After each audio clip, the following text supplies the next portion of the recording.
Attention! Welcome to the Film Mages Podcast, where the popcorn is our ammunition, the couch is our foxhole, and the cinema is our place of worship. Now let me see your war face. Ah! Hello, we are live. Congratulations, listeners. You've gone through the week. You've gotten through You've lived a whole other week, and now you're back listening to The Film Majors. The Film Majors. That's right. That's the show that you've selected to listen to again. I know. Let's all Thank suffer you for that. together. Or, if you're here for the first time, hi. Welcome. Nice to Welcome. meet you. Get I'm cozy. Zach. I'm Mick. I'm Alexis. That's Alexis. That's right. That's Alexis over there's there, three folks. of us. There's three. This time there's three. This time, and you might notice from the podcast art, every time there's three. Not every time. Sometimes there's sometimes four. sometimes there's four, but there's sometimes always four. three. There's always There's at least always three. at least three. There's a minimum of three. Yeah, I don't know, I keep thinking about, will there be a time where, one of us can't make it? And I just don't think that's We've been allowed. so fucking on. I've got some. I don't think that should be allowed. Blows my mind. I've got some scary information for you guys. Okay. Our next week's episode, Right. is number 50. Wow. That is our 50. This is our We've cranked 50th. out 49 of these at this point. That's Wow. incredible. That's bizarre. How did we keep doing this? It's the crazy. longest commitment of my I don't know life. how we keep I'm doing shocked and Yeah, impressed. it literally is maybe the number one commitment in my life. It's the thing that I do the most consistently. Hi, Sloan. Yeah, Hope you're doing well. Listen, yeah. Okay. Listen, movies and I have been going out for longer. Movie is and I. Yeah, Movies movie and I. Yeah. Yeah. Movie That's and great. Maybe I should pick a different commitment. Yeah. It might not be making me better. Well, I don't know. I mean, do what makes you happy. Yeah, that's Yeah. what I'm trying to do. Yeah, do what makes you happy. You know what makes me happy? Movies and my girlfriend. Boom. You know, Nailed it. Boom. Movies Came back have strong. seen me. That was so strong. Movies have seen me at my lowest and at my highest, Yes. and they've loved me through it all. So you know what? I would say it's Yes. not a bad commitment to have. You're goddamn right. Make the commitment, folks. Yeah. Make the commitment to cinema. Goddamn right. So, Alexis, Yeah. how's it going? It's so good. I mean, what's going on with you? There we go. Thank you for setting me up, tea and everything. Not one of the better ones. Yeah, I know. Yeah, that wasn't one of our stronger ones, but you know what? I don't know if we've had a strong one in a while. We're saving our energy for episode 50. Are we?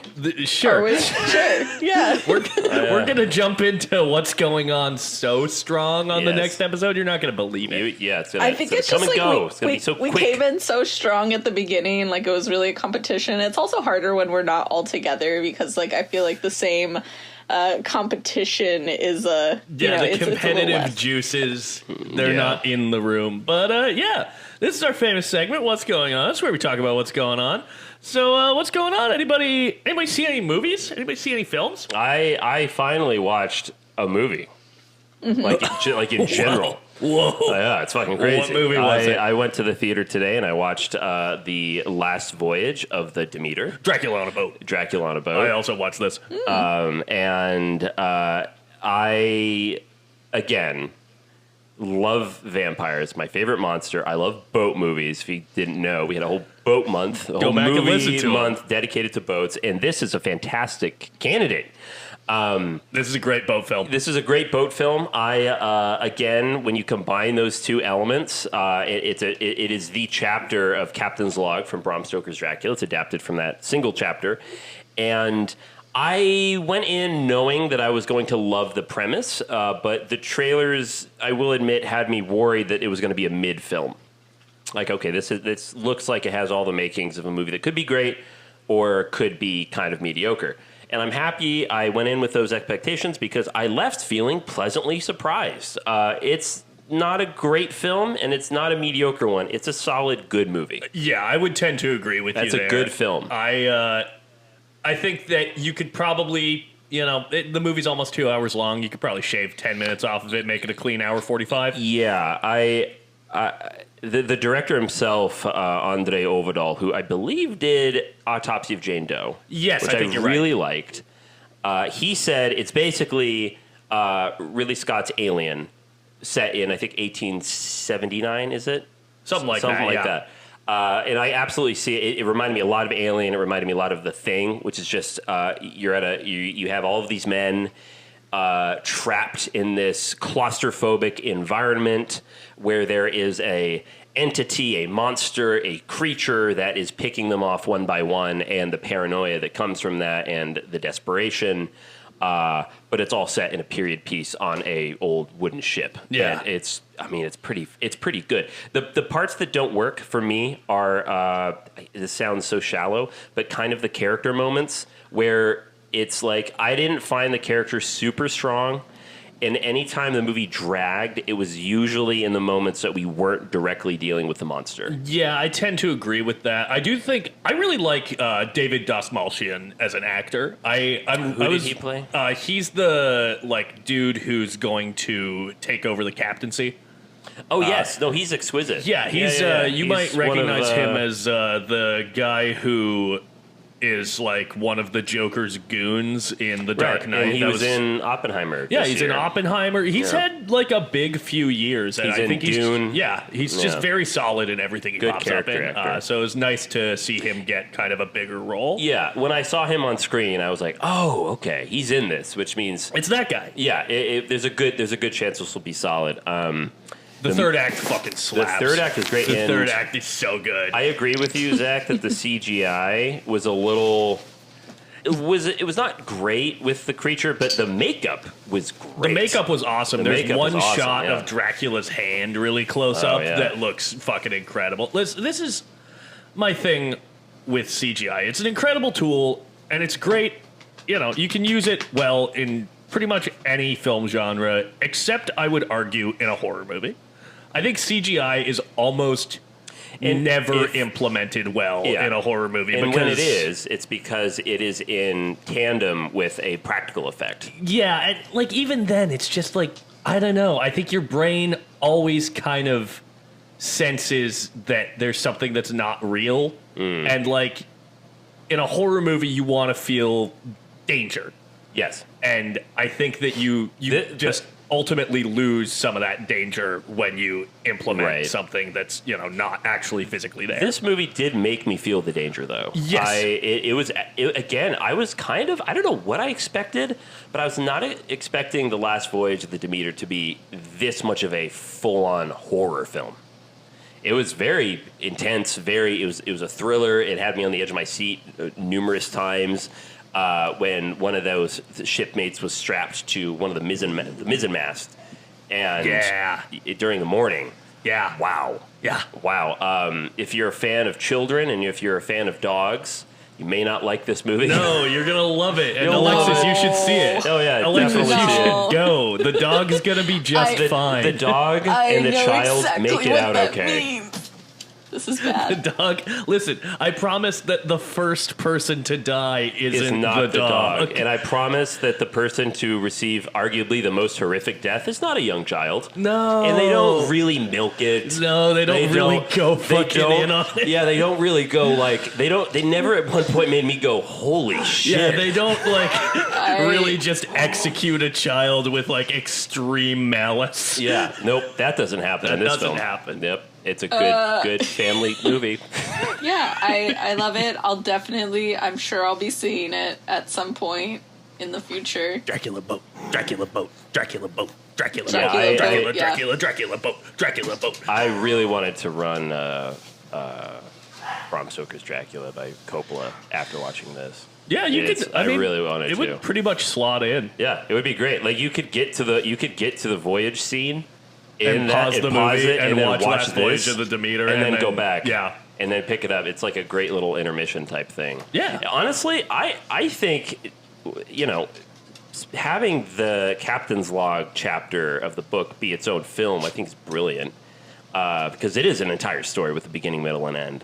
Yeah. And with high stakes. And it made me realize that if HBO decided to do Bram Stoker's Dracula as a miniseries, I think that would really fit. Let me tell you. I think that would be tell you how the BBC did that. Oh, did they? Well, it's the BBC. I was really excited. Yeah. But I shouldn't have been because it's written by fucking Stephen Moffat, who is a fucking dog shit writer and my enemy.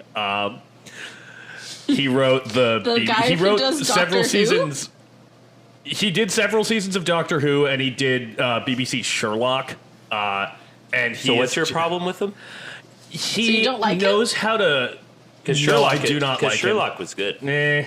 You didn't like Sherlock? Sherlock gets worse as it goes, and that is the case of every single Moffat show. To be fair, I don't think I did watch the Who. final season of Sherlock. Well, again, I feel like his seasons of Doctor Who, Which ones were his seasons? Also, he did all of the Matt Smith ones, and I think the Peter Capaldi ones as well. Matt Smith. And I went into that thinking, fuck this guy, he's no David Tennant. And then I was like, okay, I cannot get into a Doctor Who conversation. I left that part of my life behind.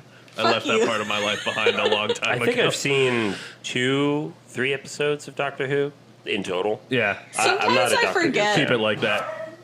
Sometimes I forget how into sci-fi fantasy stuff I am. And then I just rewind. I know, because you're you've even things. stated I'm not a big sci-fi person, and I'm like, I don't know if that's true. I don't know if I buy that. I don't know about all that. I don't know about that. I don't buy that. I said that? But yeah, because we know that you're into sci-fi. Mm-hmm. Although to be fair, the two sci-fi things that I know you're into, Doctor Who and Star Wars, are both lean pretty heavy on fantasy. Right. Yeah, but then the I Matrix, I love the Matrix and fucking Harry Potter. Just go. anything that has a really heavy lore behind it, tons of backstories that I can get into. I'm like, hell yeah, just fill my brain with knowledge I don't need.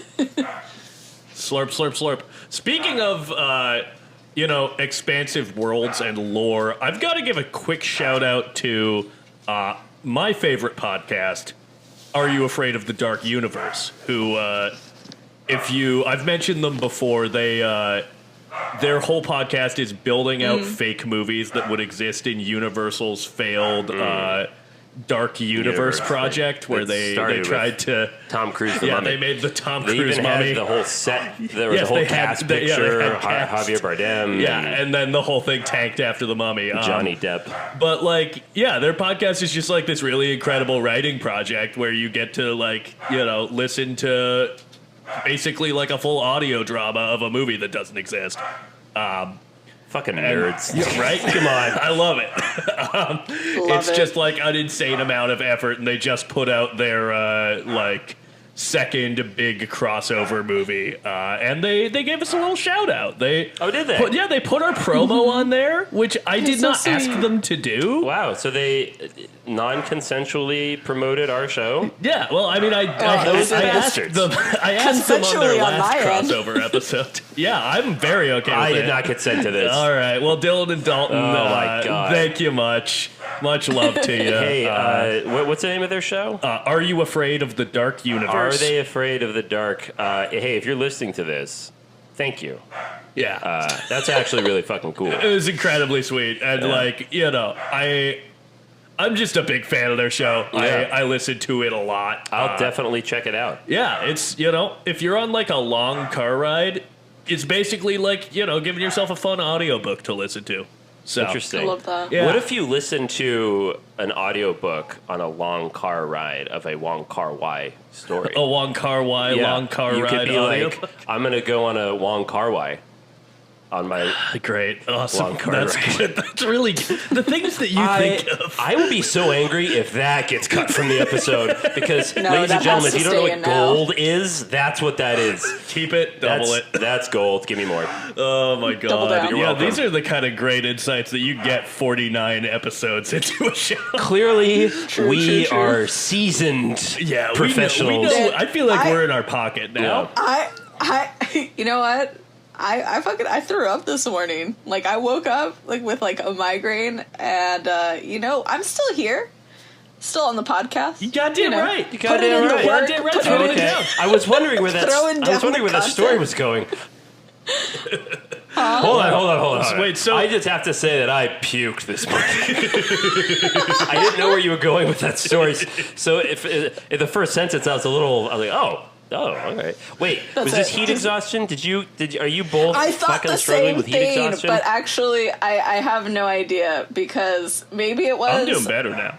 Nice. Maybe it's just like the exhaustion of like fucking being on a 2-week trip with my mom and my sister, and like honestly, that was a long I drove. car way. I would say 90% of the time, like it was just me mainly driving. So that's like 2,000 miles round trip. That's a long time. So Goddamn. Wow. yeah, and maybe, and you know hopefully me, it wasn't I fall food asleep at poisoning. like 2 or 3 in the morning. Yeah, My mom you gets are- up you at are like a 6 or creature of the 7. night. So She's a creature of the night. Wow. Well, I watched one other film since we last spoke. I watched Sam Peckinpah's Straw Dogs. Oh, that's right. I was walking in on that, which I did not take part of because I couldn't. Yeah. I really want to see that. That's a really interesting movie. It's one of those movies where I'm like, is this like a commentary or is this just like made by someone who's kind of a reactionary? From what I've read from Sam Peckinpah, it's definitely the former. Well, I think the interesting thing is that it's kind of both, because essentially the premise of the movie is that this American guy is married to a British woman and they live out in the countryside. Right. And the American guy is Dustin Hoffman. yeah, they start kind of getting terrorized by the locals, and he's kind of this. So it's the Welsh, right? This is in Wales, right? I think just England. Okay. But essentially, Dustin Hoffman's character is kind of like this meek guy who eventually like snaps and kind of has to embrace his inner violence and like take these guys out as they're trying to break into his home. What is he? He's like a school teacher or something? He's a mathematician. That's what it was. But like Dustin Hoffman has said that he played the character like he was, kind of trying to instigate this violence. Like he, had this in him and like wanted this to happen so that he could unleash this like He wants to go on a rampage. masculine rage He's inside of him. rampaging. Yeah. And Sam Peckinpah has been like, that's not, what I intended with the character at all. So there's just like this very good. They were on the same page. interesting like tension at the heart of the movie that I think is kind of what makes it interesting. Because I think if Hoffman hadn't played the character of Sumner like that, it wouldn't be that interesting a movie. Right. But like as it is kind of like frightening to watch this guy who's like clearly right on the edge, just like waiting for an excuse to pop the fuck off. So yeah, I thought it was good. I don't know if I would watch it again because it is like very brutal and violent and disturbing, in a way that's maybe not super fun. But I'm glad I watched it. Yeah. So I can't wait. I've been putting that off for a while. I think it's because I want to wait to see it in theaters. yeah, I think I've seen most of the remake. They remade that in the early 2000s, didn't they? yes, yeah, with James Marsden. Interesting. Yeah. I have a hard time with isn't there like an essay scene or something? Yes. Yeah. That's like pretty fucking graphic and unsettling. Again, it's not a fun watch. Yeah. For sure. Yeah, I remember seeing the remake and being like, interesting. Oh, there's an original. Don't know if I'm going to watch that. Oh, and it's from the 70s. Yeah. Oh, and it's this is directed by Sam Peckinpah. This is going to be more tasteful, I'm sure. I'm sure it'll be gentle. Yeah. Delicate's the word I use. Yeah. That's Straw Dogs, a delicate film. A delicate film. Yeah. Have you seen anything, Nick? I've seen literally no movies. Yes. As I said, I watched The Last Demeter. And that's the only movie I've watched. I'm still knee deep in Love Island. Good Lord. All right. How's that going? It's awful, but I'm having a good time. Okay. You know what? I will say, though, I found out some interesting... So I listened to a podcast called the Teen Deacons Podcast. If you are a lover of filmmaking, check it out. It's Roger Deakins and his wife's James Deakins podcast, and they had Sarah Polley, the director of Women Talking, okay, on the show. And they, of course, because it's Sarah Polley, they had to talk about Splice. And Sarah Polley. Okay, so if you don't know, Splice is a film. Yeah, Mick, what is Splice? Do That tell. came out, I don't know. 09, I think. Some fucking... Maybe somewhere between 09 and like 2011. I don't care. I don't care when it came out. Ooh, it he's getting stars testy. Adrian Brody and Sarah Polley and some other person. I don't know. It's a movie that I didn't know Sarah Polley was in that. She's the maybe lead. I should watch Splice Okay, so tonight. here's the thing. I think there are a few films that I would use the term wretched to describe. And Splice is one of them. Because it made me angry. I watched it during COVID lockdown by myself, which was a mistake because it made me so angry. Like, not enough to turn it off, just because I wanted to see, like, do they honestly have the audacity to do what I think they're doing? Oh, they are. So I'm, like, pacing back and forth in my living room, just, like, kind of, like... I'm just getting like fucking. I'm getting hot. Like I'm getting. I'm ready to fight because it's just like a dad at a restaurant. Yeah, because it's just like it's like the most ridiculous tale of like of a trans story that just seems wrong in all of the worst possible ways. And Sarah Polley, she's like, yeah, like that was an interesting project, and you know, it didn't get good reviews when it came out, but lately, like people are talking about it more, and people contact me about, hey, you know, I revisited Splice, and it's actually really good. And she said that people are starting to rediscover Splice for the cult classic that it is, and just hearing Roger Deakins and Sarah Polley talking about the unappreciated value within Splice had me steaming to the point of I'm probably gonna rewatch it just because I know Edwin likes it, right? Hasn't Edwin been like... Edwin has an interesting relationship with the movie Splice. I do think he enjoyed it. I don't know if he thinks it's a good movie. Yeah. But yeah, that's kind of what's been going on with me is I'm just kind of been obsessively going over the fact that that Splice came up on the fucking Deakins podcast. I can't hang. And then I also found out completely unrelated. You can't hang. I can't hang. I found out that Michael Bay was frontrunner to direct Speed. Oh, that makes sense. I did not know that. That totally makes sense. And he said in an interview that out of all the movies that he's lost, that's the one that still burns him. I'm sure. I mean, that makes sense because then he made Ambulance. Well, that's the thing. He maintains that his would have been better. Like, I don't know if it would have been better. Speed does fucking own. No. To this day, owns. Yeah, to this day, he's like, yeah, so they got like John DeBont to do it, and like, well, I mean, they're not really talking, but he's not being interviewed. I am, so I'll just say that. And then he said, no, that's a joke. That's a joke. I don't want someone to fucking come after me for saying that's a joke. But you know, there's some truth to it because Michael Bay is who he is, and he did kind of basically say that he did Ambulance because he didn't get to do Speed. That makes sense. I'm glad he did. Fuck Ambulance. Ambulance. I should own. I guess. Ambulance owns, rules, and fucks. So, in terms of like little movie things, that's what's been going on in my world. I like that. I've been working on this new character, this new improv character. It's called Guy Who That's Not Going to Work For. So, Mick, if you wouldn't mind, just like suggest doing something. After this podcast, I was thinking we could go grab a bite to eat after. What do you think? Yeah, that's not going to work for me. No? Why not? What are you doing? That's just not going to work. Why wouldn't it work? Nah, I just can't do it. That's like, so this is an improv character? This is my new character. It's a guy who that's not going to work for. So basically, it's the antithesis of the yes and. It's the no and I can't because I'm busy rule. Yeah, it's just, no, that's not going to work for me. All right, well, that's cool. Yeah. Wow. I've also been working on another one that's a guy who really wants to know if Megan's going to be there. Okay. Hey, so Zach, after we're done recording, you want to hop down to the restaurant and have a bite to eat? Oh, yeah, maybe. Is Megan going to be there? I don't think so. Probably not going to go then. That's not going to work for you? Well, no, I'd rather if Megan was there. Okay. It's been a while since I've seen her. Nice. Alexis, please rescue this. I've got a lot more characters. Okay. Please save this. I've got guy who doesn't know where his watch is at. This is great. What?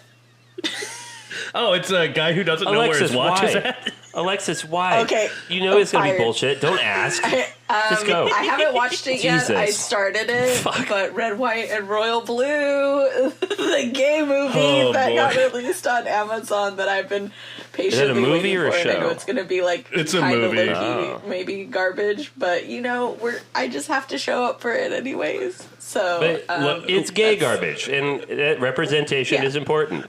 That gay garbage has been like on repeat in this apartment over the past couple days. I haven't watched it yet, but I've definitely seen little bits of it. Dude, yeah, I started watching it and I was listening to Uma Thurman's like southern accent, and she's like the president of the United States, and I was just like, oh man, what's happening here?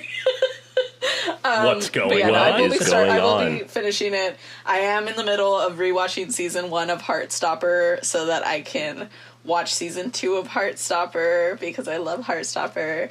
And which is, that goes in line with our school little theme because they're in high school too. And I also watched this anime called what was it called? My fuck. No, guys, this is great. I can't wait to see Zack, that. Hey, where's your watch? I don't know where My love story with Yamada-kun at level 999. And you know what? Maybe it's a little questionable because she might be like a sophomore in college and he's like a high school senior, but it doesn't start out that way. And I got halfway through this anime and I was like, this is an interesting dynamic. How do I feel about this? But by the end of it I was like, God, I love it. It's so cute. There's all sorts of they play like a game, so they have all these little game characters and it's so cute. I love it. Nice. That's exquisite. I've got another character. Okay. What's another? This is a guy who's gonna this is a guy who's gonna have to think about that. Hey Zach, I got a question. After we record, do you want to go grab a bite to eat? Just down the road, just walk there. I gotta think about that. Huh. What if Megan's there? Wow, these are well realized characters. Thank you. You got them down, man. I don't think I have range, but I mean, you could apply them to pretty much any situation. Yeah. Hey Zach, what's up? I feel like we should steal the Declaration of Independence. What do you think? I gotta think about that. All right. Oh my God. So I'm going to make a Papa Lex move, which was my nickname on my road trip because I am Papa Lex. And I'm going to say we should pop out of what's going on. And we're back. Hello. Good day. Hi. We are out of what's going on. Howdy hoes. Oh, okay. Yeah. Howdy sure. hi hoes. Why not? Thanks. We are on. Okay. See, that's what Alexis did is way less annoying than your characters. Which one do you want to see? I don't. Okay. We are in back to school month again. Back to school month. Get under your desk. Oh my God. Jesus. And my characters are bad? Jesus. That wasn't characters. That was just us, and we're trash already. Yeah, that's true. So we're Have you seen Mass with Jason Isaacs? No. Okay. I really want to see it. All right. It's about it's about a mass shooting at a school. Oh, great. No, it's really I'm not saying it to be a joke. It's not a joke. It's not funny. Jesus Christ. Why are you laughing? No, it's serious. No, I'm not. Okay. What's funny about that? Nothing. No, okay. So sorry. So Mass, right? So Jason my dog Isaacs was on me. plays a dad of a kid. So there's a school shooting at the school, and he finds out it's his son that did it, and then he takes his own life before they can arrest him. And so it's like a double entendre, like Mass, because it's I feel like you can't call that a double entendre. Well, it's a double meaning. Yeah, I feel like double entendre has just got to be a little fun. So, Mick, what's our big topic today? We're back to school. Sure. That's not the big topic. Oh, of the episode? Yeah. Oh, well, I had a really good idea for a topic that wasn't actually that good. So we all kind of decided that a good topic would be, what are some of our favorite teachers in movies? Like school teachers in movies. Nice.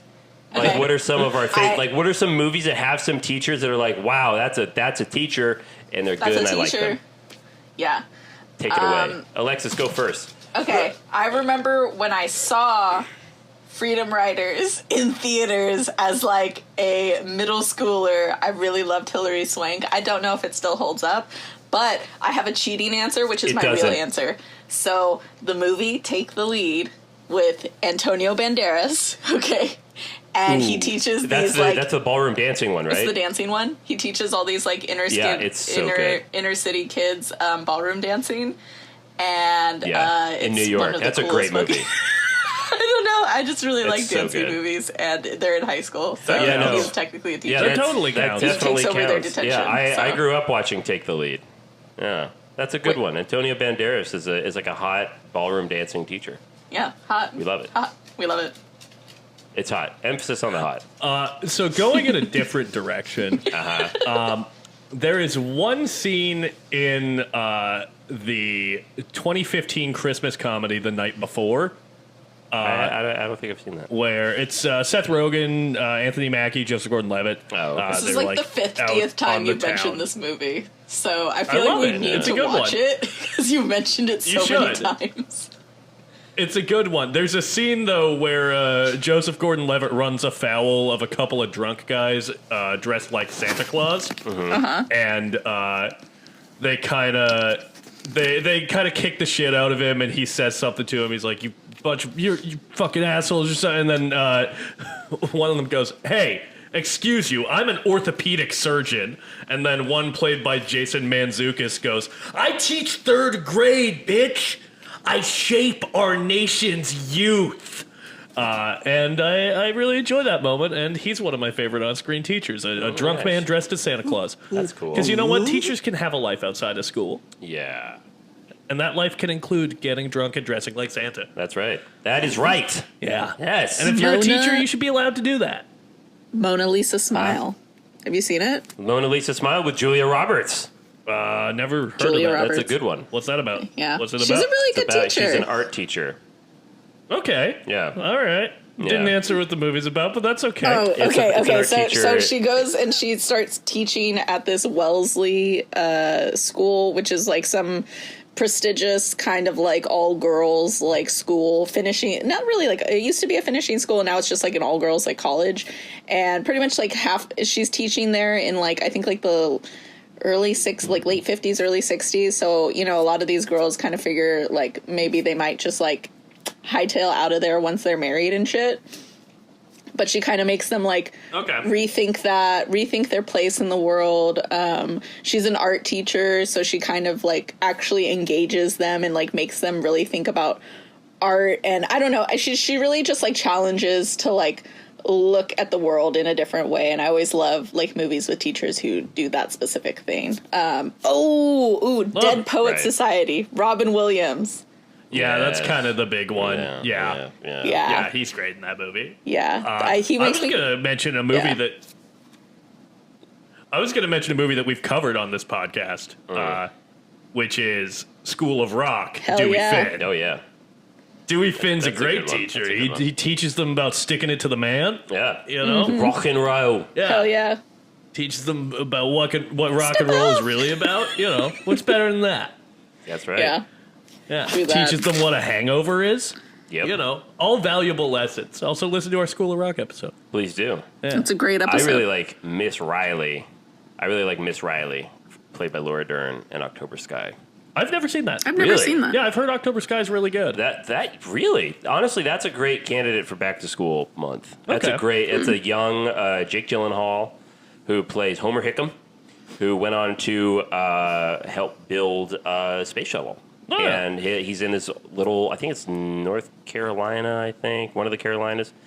No, Virginia. That's right, because you keep saying Virginia. That's right. I just remembered. I think it's West Virginia.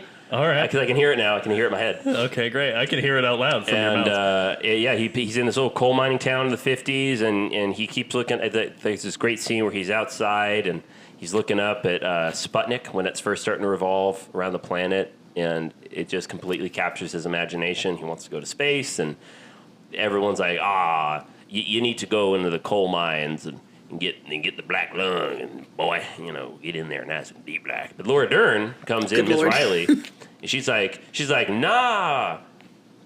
I feel like I've seen it now. Yeah, she's like, nah, you got to believe in yourself. You gotta stick it to the man. You're gonna stop doing the accent? She teaches him what a hangover is. It's basically really? School of Rock. Wow, that's a crazy crossover. It should be called School of Rockets. Wow. Oh my god.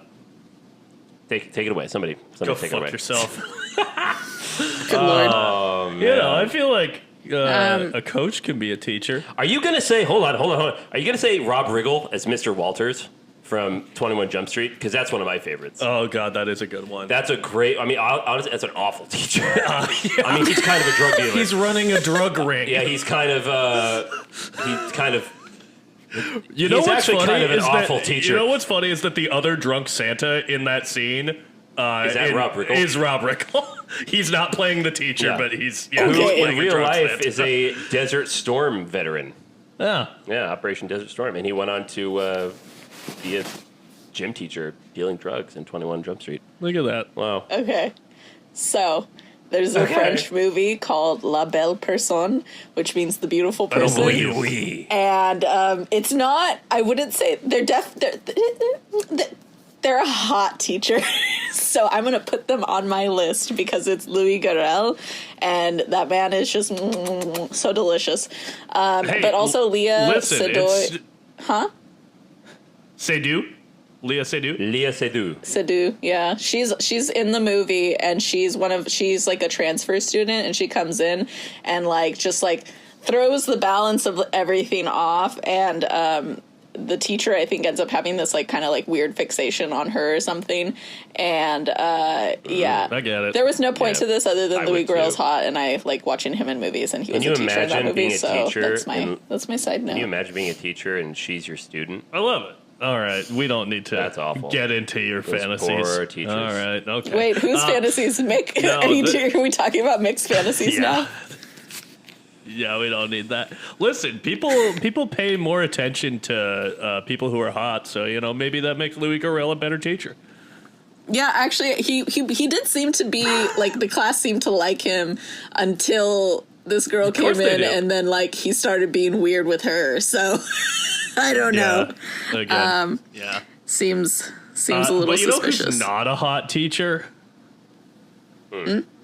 Edward James Olmos. Hold on, no, we're not segueing yet. We're not? I'm not done, no. Oh, okay. We have to talk about one of my favorite movies from 2020, Another Round. Oh, fuck yeah. Mads Mikkelsen as Martin.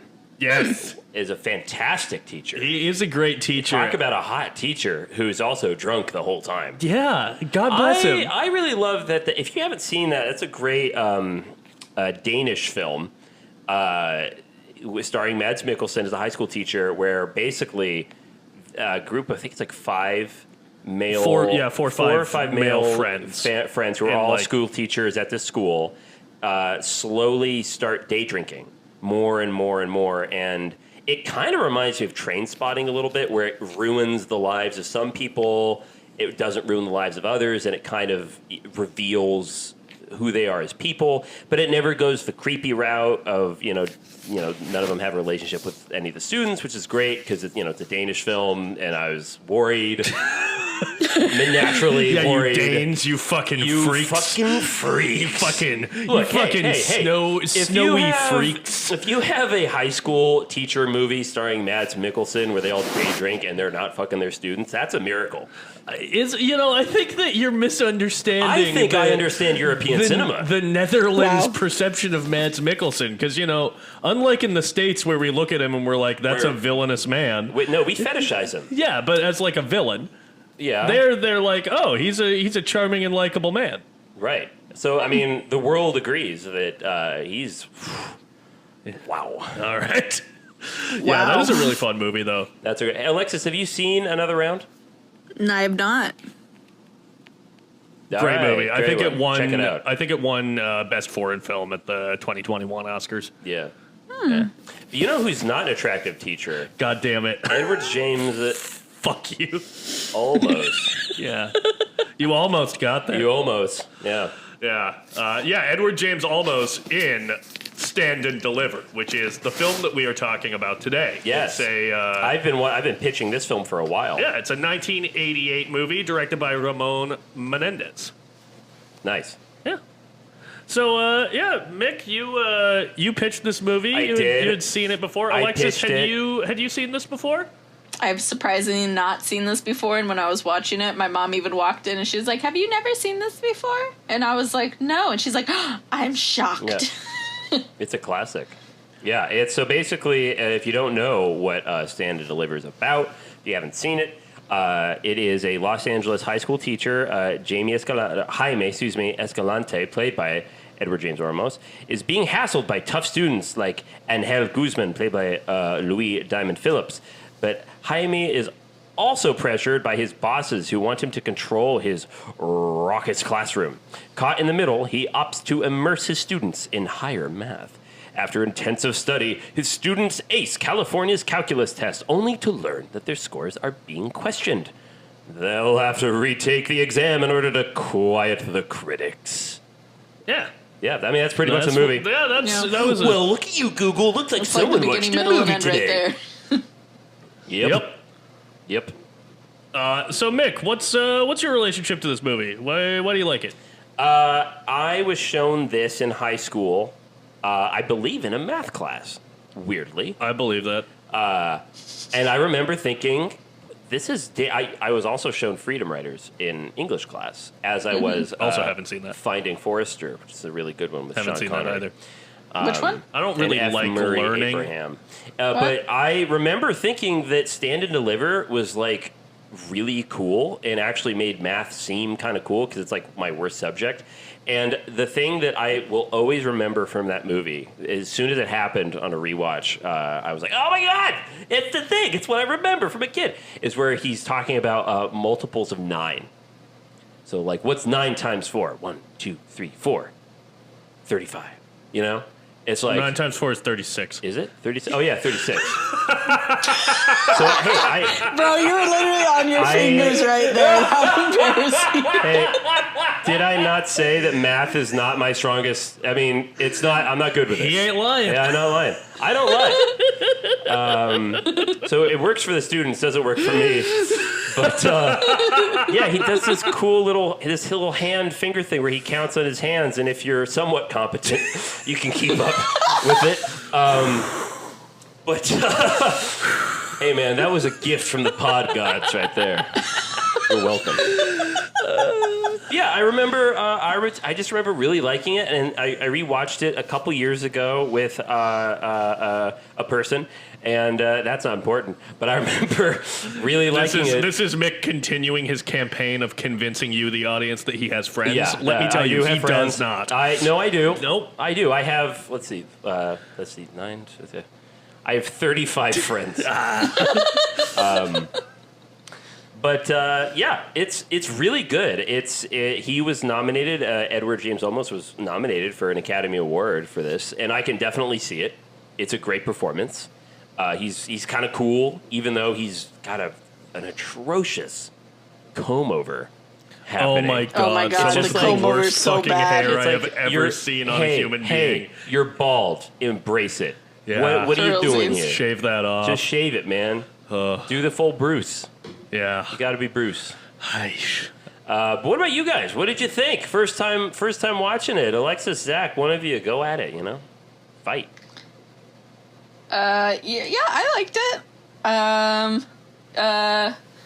What's so funny is that, like, while I was watching the movie, I was thinking about it, and I was like, I don't really like teachers that, like, crack jokes at other people's expense. But then I thought about it, and I remember in high school, one of my favorite teachers was always cracking jokes at students and stuff. So maybe that's just how I feel now and not how I felt in high school. I'm sure I would have liked it in high school, so... Right. Yeah. Alexis would have loved I thought this was pro-math propaganda, and I don't care for that, because math is boring, and you shouldn't try to make it cool, because it sucks and it's dull. I mean, I don't like it. I don't like hearing about math. I don't like hearing people talk about math. Well, I don't like some hip teacher being like, "Hey, did you know that math is actually skateboarding?" I'm like, I don't fucking care about that. Fuck you. No, it's not. Math sucks. I completely forgot that this was based on a true story. Yeah, which is really impressive. That is impressive. The movie was fine. I'm joking. So what did you think, Zach? I don't like math. First and foremost, but I am better at it than Mick. But I don't know. I mean, I found the movie kind of slow. I felt like it took a long time to get to the part of the story that I found the most interesting, which was Andy Garcia. Yeah, the scores being questioned. Also, when Andy Garcia shows up in a movie, I'm just like, this guy's going to be a dick, and he usually is. He usually is. And so this movie's no exception. He's a fucking asshole. But do not accuse me of racism. That always makes me laugh. Yeah, and you're always yelling that. I know. And it's usually because you're being racist. No, I'm doing my Andy Garcia. Do not accuse me of racism. I'm doing my Andy Garcia. Don't accuse me of it. Ow! It's me, Andy Garcia. Oh. Am I being racist? I think you're being racist. I think you're being racist. No, see, that's more what I say. I just go, am I being racist? Oh my God. But yeah, I felt like the most compelling stuff in the movie is like the good test scores being questioned because of racism and classism. Yeah.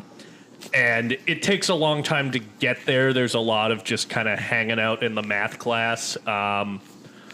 And I don't know, that wasn't super compelling to me, but like I thought it was well acted. I think this movie has a fucking kick-ass score. Yes, I love the theme. The music in this movie is amazing. I really love it. I think I might have heard it before. Probably. Like it's just like seems like a very iconic, indelible score that I've like heard before. But yeah, I'm glad I saw it. It's a really good LA movie. Yes, yeah, and it's a damn good LA movie. Yeah, the opening shots where of the you've LA got like River. And like the guys selling fruit, like walking between cars. That all like rings very true to my experience of the city. East LA is a prominent character in this film. Yeah, and it's amazing watching. Oh, I loved every time the Paletta man would come by. You hear the little bell. Yeah. It just reminds me of childhood. Yeah, for real. It's amazing how much LA hasn't changed. Yeah. I mean, shit, a lot of neighborhoods they were shooting at, I was like, oh, fuck, I think I parked my car outside that house earlier today. Yeah. The car detailing place. Yeah. I'm like, I've seen a car detailing place with like that exact paint job. Yeah, I really liked it. I'll be honest with you. I'm still very hot on this film. I think what's really great about it is you can watch it and not know how to do math and still like it. And you still feel smart afterwards, But it's you have so many of these, to use that overused term, inner city kids that are being taught something from a teacher that's believing in them. And makes them better, and it gives them the motivation to not be crushed by society othering them. Like, don't let society pick your fate for you because they think they have, and oftentimes they're successful in it because they're so oppressive with institutionalized racism. But fuck that shit. Believe in yourself and make something of yourself. And you have to do way more than white kids and use that to fucking motivate you. And what I like so much about this movie is it's not from a white teacher. Yeah. That's kind of why I pitched this is because, Freedom Writers is a fine film that I really enjoyed as a kid. But it again, is about a white woman going to Compton and, thank God this white person showed up. And it's nice to not have that. Did you know that Shakespeare is actually skateboarding? Whoa. I'm the cool teacher. Is that what it's about? Pretty much. Okay. But yeah, I really like that it's within the community. It's within the Latino community. And I love that, basically at the end where he's really laying into those testing, what would you call them? just like the testing like administrators. Yeah, administrators. Yeah, he's like, as soon as you fucking ripped open, you saw a pattern and you saw all of their Hispanic names, then that was it. That was it. That was you basically consider them guilty, and I totally buy that. And I also like how this movie does not say one way or the other if there was cheating that actually happened. It doesn't say concretely like there was no cheating. It doesn't say concretely that there was cheating. But that doesn't matter. I mean, it doesn't need to show you, but like No. we can assume that there was no cheating. Yeah. Oh, is that what you? Do you think the kids cheated on the test? This whole time, I thought these were I dirty did rotten actually read scoundrels. something on Wikipedia, and it made it sound like there was maybe a little bit of cheating that happened, but whatever. Oh man, Wow. that's a fucking bummer. Welcome But, like, to not with You most- at math. Not most of them. Like most of them just passed on their own. It seemed, but so I don't know. I mean, like I'm not gonna go out there and say that it was like some way. I'm not gonna make the same mistake with Mr. Rubens. We cannot get into that again. I refuse. Did you know that Zack's? No. He has two guys. No. He has Ed Helms and Paul Rubens. No, I don't. Yes. I've never even seen any Pee Wee Herman business. Bullshit. You go into Zack's room. Oh my god! It's nothing Don't go but into my Pee Wee room. Herman Do not, posters. No, it's not. That's so sick. And signed Go autograph fuck yourself. photos. Get the fuck out of here, from Alexis. Ed I have a Helms. question for you. Alexis. Are you good at math? Am I good at math?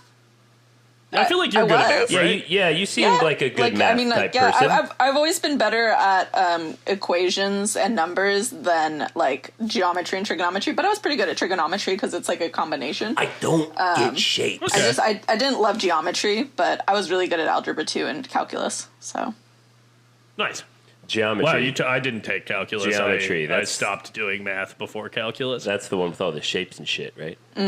Geometry? Geometry. Yeah. Good job, buddy. Yeah, 21 Jump Street. Bringing it back. Nice. What else I about kept this getting movie? Alexis? distracted by Lou Diamond Phillips because he's Richie Valens from La Bamba, which, have you guys seen that? No. Of course. I actually haven't. Oh my god. Okay, well this is like in a Mexican household, you have La Bamba and Selena.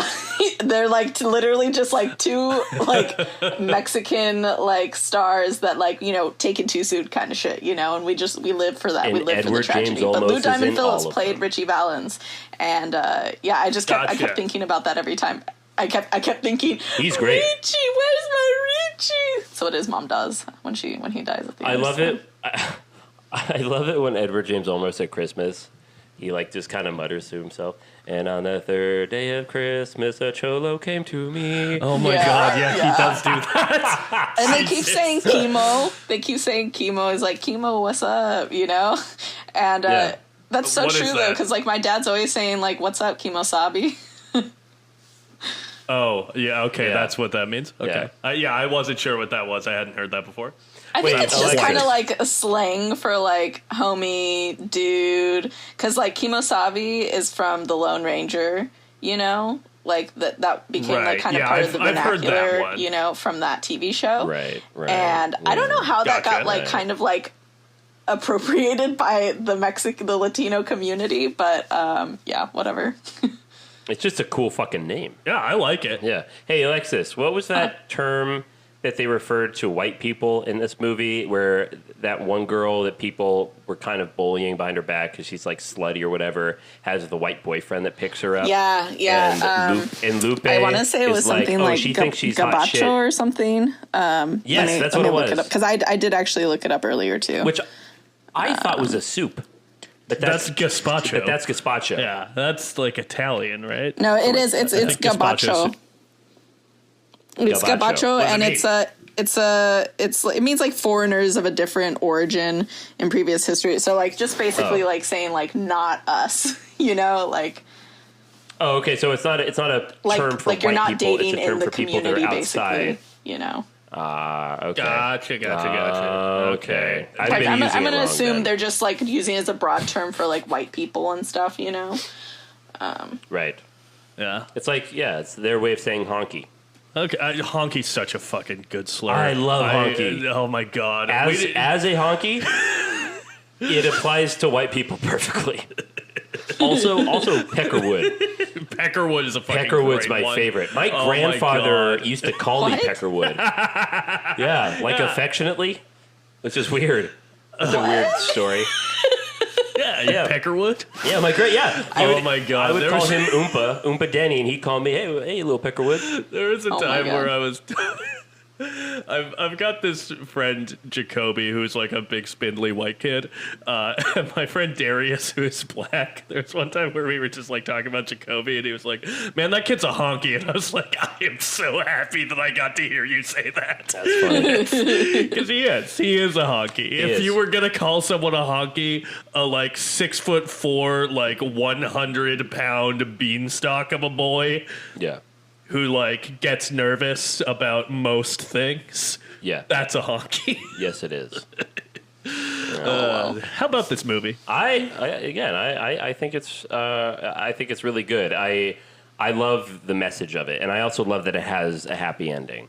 Like seeing that the math program that he created actually cultivated something quite important at that school, which is like right before the end credits start, it shows that like year after year after year, when he started this program, just the amount of students that passed the AP calculus exam, which is a college level test. Yeah. Like just I couldn't do that. Just got bigger and bigger and bigger, to the point it was like they had like 90 kids a year. Yeah. That fucking passed this horrendous test. As the principal says, I think, in the movie, like, most of the teachers here couldn't pass this, you know? Yeah. Yeah. Well, yeah. I think another thing that I liked about the movie was that it's like, it's not just like how other people view the community, but it's also like how the people in the community view the kids. Like, one of the moms says to her daughter, like, you know, honey, like, boys don't like girls that are too smart. And then there's the other, this father who's like, you know, the whole family works at this restaurant, so, like, this is where her place is, you know, it's with us, you know. And she does end up being able to return to class, but, you know, like, the assumption is that, like, and I found this true for, like, my life and stuff, is that, like, they don't want you to, like, go too far, you know, if it's, like, you know, they've been in survival mode for so long, you know, because, you know, maybe, you know, don't have a lot of money. And so they want you to stay at home for the most part, and they want you to focus on family and supporting family and doing what's best for you, but within reason, you know? And so it's kind of nice that, like, he was challenging them to question even like their parents themselves, you know, not just like how the broader like community that is not like the Latino community sees them, but just even how their own like family like might be, I don't want to say like holding them back, but just like kind of holding on to ideas that aren't really going to help them, you know, like move forward, you know, potentially. Not super progressive family structures, at least in like a modern society. Like us looking back on it now, you know. Right. I'm glad you brought up the dad who's the owner of the Mexican restaurant, because can we talk about that guy? Sure. That's a white guy, right? Is it? Well, isn't it? I mean, I don't. Do you mean specifically like the actor, or like the actor? Because he speaks fluent Spanish. But then he goes into this, because he, to me, looks like a white actor with brown face, because when he's not speaking Spanish, he goes into this, like, oh, this guy's clearly from the Bronx. Like, he's talking like he's from New York. Like, hey, yeah, you know, she's in the family business, and, you know, she's doing all this stuff, and, you know, it's very, it's important that we keep her within the family. I'm like, what are you? Huh. It's still, every time I watch it, I'm always a little. It's like, is that brown face, or is that? Do we remember what his name is? No, I don't remember what his name was, but I mean, like, broadly speaking, it always throws me for a loop. You do have like very, very light-skinned Mexicans. It just depends on like what area their family is from in Mexico. Right. Like, you know. like some people look more indigenous and some people don't, you know. Ooh, it just kind of depends on like what area you come from and like how high the European percentage is in your bloodline, I guess. Right. Yeah, we do have an answer. So Zach, it's really hard. That would be really hard to say, you know, like unless we knew who the actor was and we could be like, oh yeah, I found him. I found him. Yes, we're about to tell. We're about to know for sure. Lincoln Peralta, known professionally as James Victor, was a Dominican-born American actor. He's Dominican. Okay. Okay. But also I just licked the mic. What's his name? Angel, played by Lou Diamond Phillips. He's actually Filipino. So it's actually I always thought it was very interesting that he played such an iconic Mexican icon, Richie Valens, in La Bamba. And then he's Filipino. Andy Garcia, which, I mean, technically they're still part Spanish, Mexican, whatever. Andy Garcia is Cuban, right? In real life? I'm not sure. These are not things that Andy Garcia, he's Cuban. I think about that often. Don't know. He is, Cuban. Yeah. Nice. Yeah. Good job. Way to know where Andy Garcia is from. Yeah. Dude. It's one of those. Poncho? He doesn't know how to multiply it by 9. But I know where Andy Garcia is from. Oh my God. Sorry, you were saying? Motherfucking Poncho, when he's just like, yeah, no, me and Lupe, it's just like a thing for the summer. And then Lupe's like, okay, bitch, fuck you, and walks away. And he's like, wait, no, come back. And she's like, nah, don't play me like that. Yeah. You know? That was very Love Island. Great moment for everyone. Yeah, you don't get to. I'm not going to be your girlfriend on a timetable. Yeah, exactly. Yeah, that's nice. Good for her. Stand up for yourself. Exactly. Also, our man that we were talking about, who? The actor who plays the dad, he did live in New York, so. Oh, okay. Yeah. So I'm not crazy. Yeah, you're not crazy. I'm not that crazy. He might be slipping into a New York accent. Okay. Well, he said Dominican Republic. Yeah. Well, man, that's where they go. It's New York. Puerto Ricans and Dominican Republics, man. There's so many up there. Oh, you remember my friend? Cool. My friend's My friend's boyfriend, he's Dominican, and she met him on the East Coast. So he's got an accent too, you know. Does he sound like he's a New Yorker? Oh, for sure. But yeah. Oh yeah, what? Yeah, you know him. You met him a bunch of times. Who? Josh. No, who is it? Josh. Yeah. Listeners, Josh. Josh, right. Josh, you guys know Josh. Everyone knows Josh. All of you guys know Josh. Well, Everybody knows Josh. I don't know if people want their name on our podcast, so I'm not going to say the last name or anything. Why not? Why wouldn't you want your name on this podcast? That's weird. We're so fun and never run into controversy. Never. Oh my God.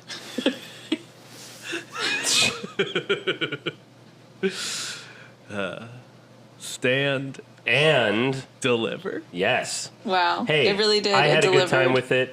Every time I watch any movie with a mainly Mexican cast, they're always saying "orale," and it just every time makes me want to say that everywhere I go now. Yeah, the guy who played Poncho, he's our man from Speed. Yeah. Oh my God. Yeah. I knew I recognized him. Shit. Stop the bus! Yeah, he's the guy who shoots the bus driver, right? Yep. Yeah. What a culturally sensitive thing. Choices were made. Mexican gangbanger on the bus who shoots the driver. Okay. Can you imagine if Michael Bay had made that movie? Oof. Oh, no. Yikes. I'm telling you, man. Not into it. Yeah, Speed is not necessarily super racially sensitive already. Yeah. So you don't want to get... adding Michael Bay to that equation is a fucking recipe for disaster. My God. What if it was worse? You know how this movie doesn't really deal with the subject of race with any sort of nuance? Let's bring Michael Bay into it. He'll clean it up. Get me, Bay. For sure.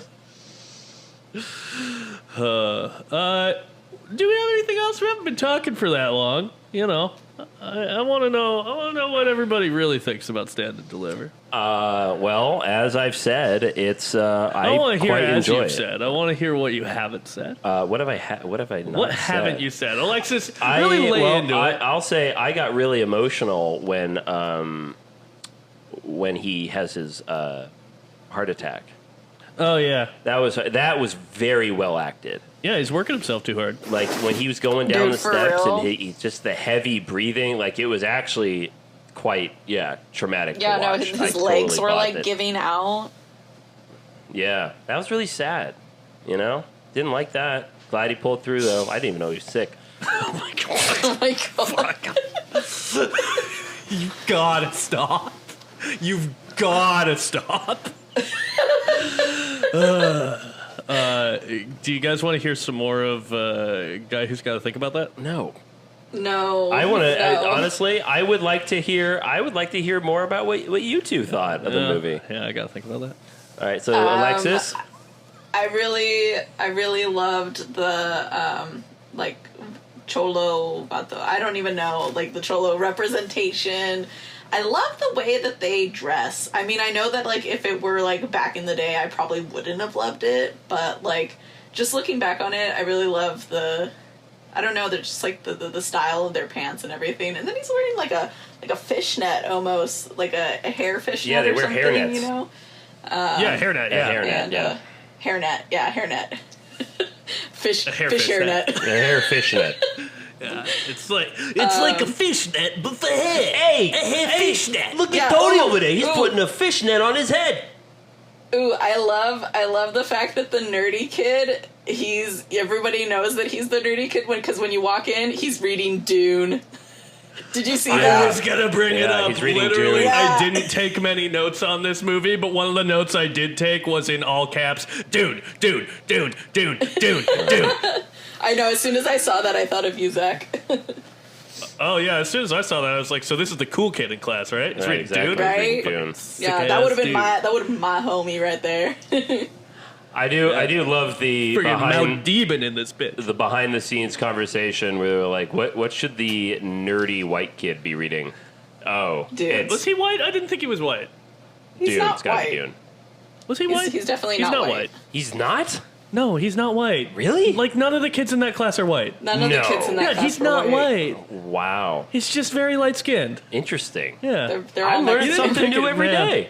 I'm all Mick. When you look at me, Mick. do you not see me as Mexican? Because I'm pretty light skinned too. Well, I mean, yeah, you're Mexican. Jesus fucking Christ. What? The That's way not you bad. said that. That's not You bad. delivered No, I that. know It's so it's not. questionable. The delivery. Well, no, you're Mexican.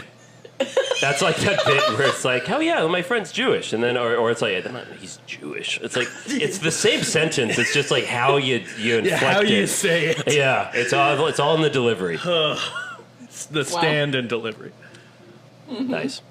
That's the movie we're talking about. That's right. Oh yeah. Okay. Wait. Can we talk He's about not that white. one lady who was the department head, and she was just like, these kids can't take it. They can't take the pressure. Like she was just Oh, giving yeah. all the Fuck that reasons lady. why like Oh, the they white should woman? just keep things remedial, and like they're already in the middle of like losing their accreditation possibly, and then she's just like, no, these kids Yeah. can't take anything like harder than this. Like you're just gonna fail. These kids aren't smart. Right. Yeah. Yeah. What was it she said? Like, let's not like have them like actually pursue their dreams because it's not going to happen. So let's not disappoint Yeah, them. it's something like Yeah. these aren't kids that bounce back or something. Right. And she's coming at it from a place of I genuinely think She thinks it's empathy. she thinks it's Yeah. empathy, and I think it's the result of someone who's kind of been crushed, just like the kids within this Yeah. system, you know. And I think it she's been reminded there me a too. lot of yeah, exactly. It reminded me a lot of ESPN's The Last Dance documentary, where it's like, look, you have two ways. You can either choose to win, like actually fucking go for it, because that's why we're here to play this game, is to win. But then management's like, nah, we got to be lower in the ranks so that we can get the draft, and that in the long run will make us win, and then we'll be winners. And we're like, nah, man, we got to win, like the real way, because then we don't have to get the draft. We'll be the fucking winners. So Edward James Olmos is Michael Jordan, and that woman is Jerry Krause. Have you been watching The Last Dance recently? I've said yes. Yes. It's a good show. I'm glad you I'm glad you got to bring it up. I'm proud of you. Good. Yeah. I'm going to watch more after we're done here. Oh, cool. Yeah, he just finished playing baseball. Oh, nice. Yeah. He's back. He's going for his back. second three-peat. Yeah, yes, exactly. He's going in for year 4. Did you know that Michael Jordan had 2 three-peats? That's crazy. That's fucking nuts. That's and he could have done a straight 7. Did you know that he played a whole game where he had the flu? Yes, the flu game. He threw up after the game, but he put up like 60 points or something crazy. 3 consecutive championships in a row. We're glad you asked, Alexis. Oh. Yeah. Oh, so he got like 3 rings, and then he went and played baseball. Never happened in the NBA before. Yeah, because the LA Lakers I think they had like 11 championships or something, but never 3 consecutive. Never 3 consecutive. And then Michael Jordan, Rookie of the Year, he comes in, man. He brings that franchise up to heights that had never quite ever been seen before. Then he plays baseball, and his dad died, and he had to do some soul searching. His dad was murdered. His dad was murdered. Yeah, his dad was murdered, and it wasn't in association with his gambling. That has nothing to do with it. I know that. You didn't need to bring that up. And he comes back for another 3-peat. The dynasty of the Chicago Bulls is absolutely incredible. I can't wait to watch more. Your analogy turned into like a whole spiel on Michael Jordan. I mean, like, he's just simply the greatest athlete to ever live. I feel like, Michael Jordan, if he had been into tennis, if his dad was like play tennis as a kid, he would have been the greatest tennis player of all time. He had that winner's mindset and that winner's mentality, and that's what Edward James almost has in Stand and Deliver. That's what he brings to it. That's what he brings to it. Would have been right back in it. That's what we bring to the podcast space. Exactly. The winner's mentality. We win on this show. I'm going to say something that may be controversial, but I actually find the teacher to be really condescending sometimes, and I don't know that I love his sense of humor. Like, sometimes it feels like mean. Maybe I'm just sensitive. Oh yeah, yeah. I mean, you are, but you are sensitive. That's good. You are in touch with your feelings, and that's what we try to cultivate on the show: our feelings and touching them. Don't touch me. Don't touch me. I agree. There were definitely points where I was like, I feel like you're kind of being fucking rude. Chair. The chair thing, I'm like, we don't need to publicly shame our students. Yeah, exactly. I hate teachers who do shit like that. Don't like it. Don't like it at all. And you know what? I'm really glad that Claudia girl fucking walked out on him so she could be like, that was an important don't fucking scene. like it when you use my personal life to make jokes in front of the class. Like, fuck off. And I was like, yeah, girl, you fucking tell him. And then he's immediately like, oh yeah, I think I went too far, and chases her down, and they have amends and stuff. Which I think that's a good character moment for him, because I do agree he was a little. He took some shots. He's not perfect. Yeah. No, he's not perfect. Which I think makes him an interesting character. But he is a winner. Because he's also we talk about how Michael Jordan. He kind of chooses his own students over his own family a bit. Yeah. And that's kind of talked about a little bit over dinner. Yeah. Yeah. Yeah, that's interesting. Angel is my favorite, though. I love him. I love when he comes over for Christmas and he's all, of all the underhanded things you've ever done, bringing your abuelita to my Christmas dinner really takes the cake. And he's like, yeah, well, what's for dinner? Yeah, I know. Smells good in there. Smells good. The audacity is strong.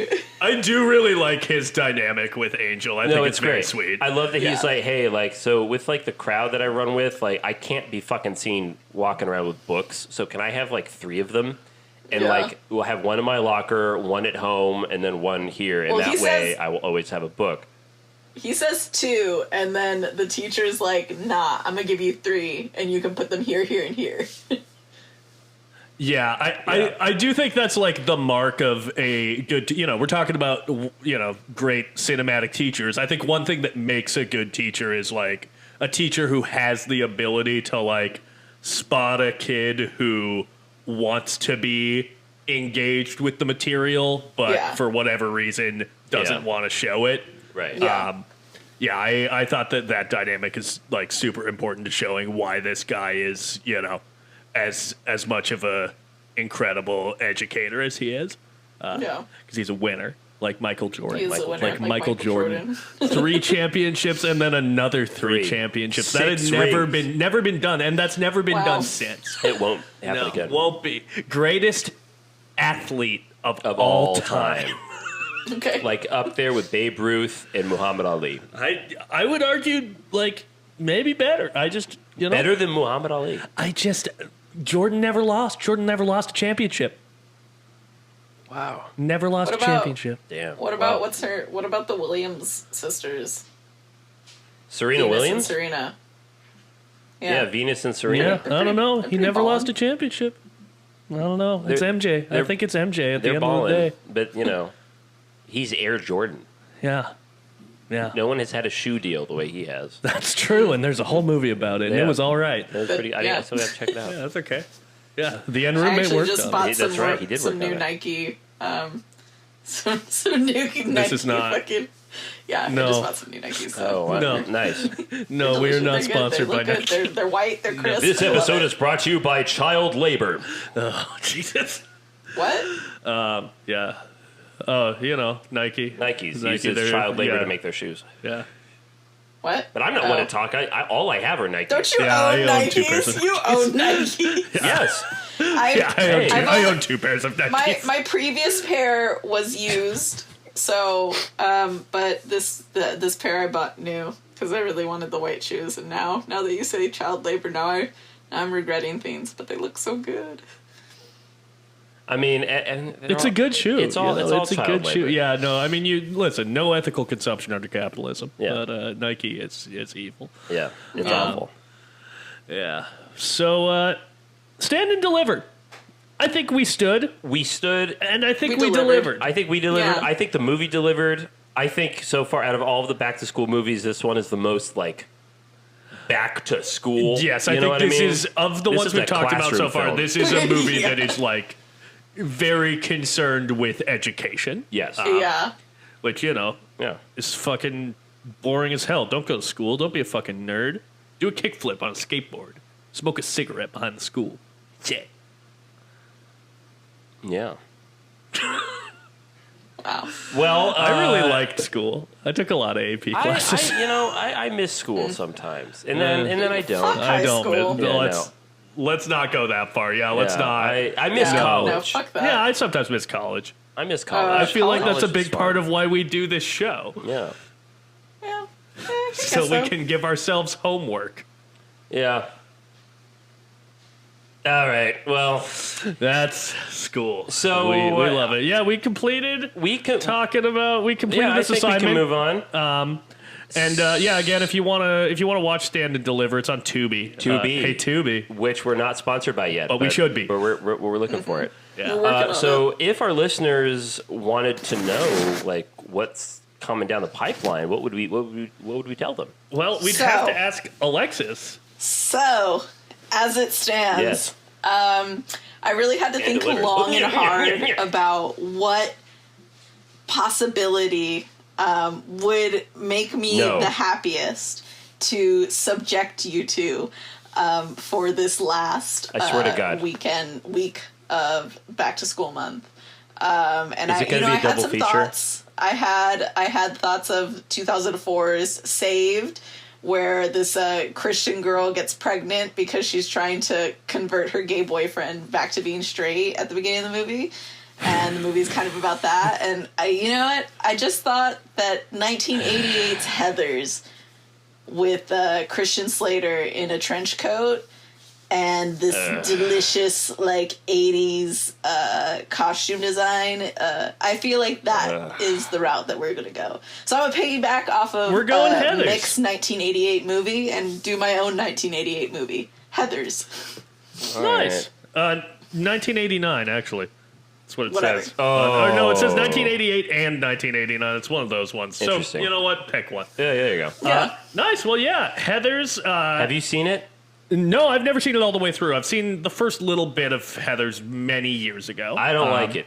I'm excited to watch it. That's kind of like a famous movie that I Leg it. I haven't explored. So we'll see whose side I land on. But yeah, Heather's gotta stir the pot, guys. But I will be watching Saved before we record our next episode because I love Saved. Nice. Yeah, so Heathers, as Alexa said, 1988 or 89, comedy drama. You can find it on Tubi. It's directed by Michael Lehman, and it stars Winona Ryder and Christian Slater. So yeah, that's where you can find that movie. And if you want to find us, the Film Majors, you can find us on Instagram, Threads, and TikTok at Film Majors Pod. And if you want to send us some hate mail, listeners, berate us via email. If you cannot wait until next week for our next episode, and you want to like kill some time in between that, hit us up. Yeah. Email us. I'll email you back. Film Majors does not have to be once a week. No, you can reach out to us any day of the week. It can be Film Majors on the daily. You're goddamn right. If you manifest it, it will happen. And so if you email us at filmmajorspod@gmail.com. That's right. And with that, I think we can probably call this one. Yeah. All right.